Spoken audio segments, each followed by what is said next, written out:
عواشada aa gudbisanay hadii loo fahmay ina dawlad attack gareenoy ama ina mucaarad ah ama ina muxaafad ah hadda ano kooko maxamuud buule waxa meeshan ka cadeynaya si ixtiraam iyo sharaf ku jirto in siyaasad shaqo ku lahayn wiliga siyaasad ka hadlin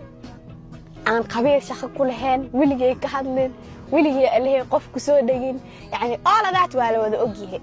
but reason ka u xanaaqay oo u soo hadlay ma ahan ani caana heesay saasdii u dhihi kara ma ahan